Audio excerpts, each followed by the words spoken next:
Pushpa 2 movie teaser రాబోతోంది. వచ్చే నెల 16న విడుదలని తెలుస్తోంది. ఇంకా సినిమా షూటింగ్ ఊపందుకోలేదు. అంతలోనే టీజర్ రిలీజ్ చేస్తున్నారా?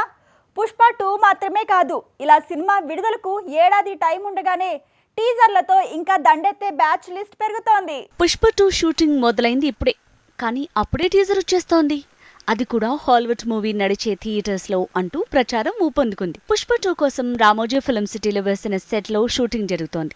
కానీ బన్నీ లేని సీన్లే తెరకెక్కిస్తున్నారు. థాయిలాండ్ లో మాత్రం పులితో బన్నీ ఫైట్ సీన్ తెరకెక్కించబోతున్నారు. ఇక ఈ మూవీ వచ్చే డిసెంబర్ లేదంటే సంక్రాంతికి విడుదల అవుతుందట. పుష్ప 2 వచ్చేది ఏడాది తర్వాత.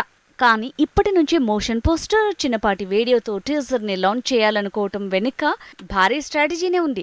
పుష్పతో ప్రేక్షకులను ట్రావెల్ చేయించేందుకే ఈ స్కెచ్ అంటున్నారు. హరిహర వీరమల్లు టీం కూడా అదే ఫాలో అవుతోంది. హరిహర వీరమల్లు ఈ సంక్రాంతి సమ్మర్ ని కాదని దసరా లేదంటే వచ్చే సంక్రాంతికే రిలీజ్ అంటున్నారు. షూటింగ్ డిలే అవటం వల్ల జరిగిన డ్యామేజ్ ని టీజర్ రిలీజ్లతో కవర్ చేస్తున్నారట. రానున్న సంక్రాంతికి మరో టీజర్ ని ఫిల్మ్ టీం లాంచ్ చేయబోతుందట. కొరటాల శివ ఎప్పుడో ఈ పద్ధతిలో తారక్ మోషన్ టీజర్ వదిలాడు. 2023 ఫిబ్రవరి నుంచి ఎన్టీఆర్ తో కొరటాల శివ రెగ్యులర్ షూటింగ్ అన్నారు. అయితే ఇంకా కథ సిద్ధం కాని టైంలోనే మోషన్ టీజర్ ని వదిలి ఫిల్మ్ టీం ఊపు పెంచింది.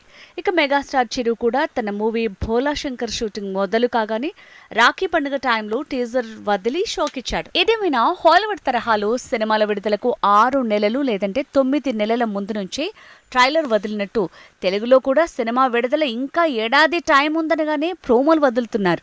అవతార్ 2 మూవీ నడిచే సినిమాలు వచ్చే నెల 16 నుంచి పుష్ప 2 గ్లిమ్స్ ని అటాచ్ చేస్తున్నారట. పుష్ప 2 గ్లిమ్స్ కోసమే ప్రత్యేకమైన షూటింగ్ ని ప్లాన్ చేసింది ఫిల్మ్ టీం. 3 days షూట్ చేసిన కంటెంట్ నే టీజర్ గా మార్చి అవతార్ 2 ఆడే థియేటర్స్ లో రిలీజ్ చేస్తారట.